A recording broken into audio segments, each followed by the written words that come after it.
ఈ ఏడాది IPL 2024లో RCB తరపున బ్యాటింగ్లో అద్భుత ప్రదర్శన చేస్తున్న విరాట్ కోహ్లీ లీగ్లో అత్యధిక పరుగులు చేసి ఆరెంజ్ క్యాప్ను అందుకున్న బ్యాట్స్మెన్గా ఉన్నాడు. ఇప్పుడు ఈ ఎలిమినేటర్ మ్యాచ్లో రాజస్థాన్ రాయల్స్తో చరిత్ర సృష్టించేందుకు కోహ్లీ చూస్తున్నాడు.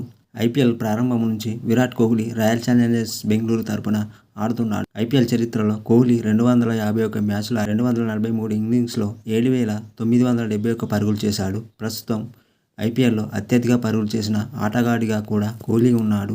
ఐపీఎల్లో 8,000 పరుగులు పూర్తి చేసేందుకు కోహ్లీ ఇంకా 29 పరుగుల దూరంలో ఉన్నాడు.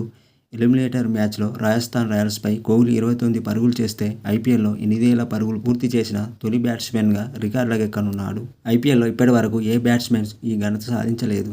విరాట్ కోహ్లీ ఐపీఎల్లో 8 సెంచరీలు, 50 అర్ధ సెంచరీలు చేశాడు. హైయెస్ట్ స్కోర్ 113గా ఉంది. ఐపీఎల్ చరిత్రలో కోహ్లీ 702 బౌండరీలు, 271 సిక్సర్లు బాదాడు. ఈ ఏడాది కోహ్లీ ఆట తీరును పరిశీలిస్తే ఇప్పటి వరకు ఆడిన 14 మ్యాచ్ల్లో 155 స్ట్రైక్ రేట్తో 708 పరుగులు చేశాడు.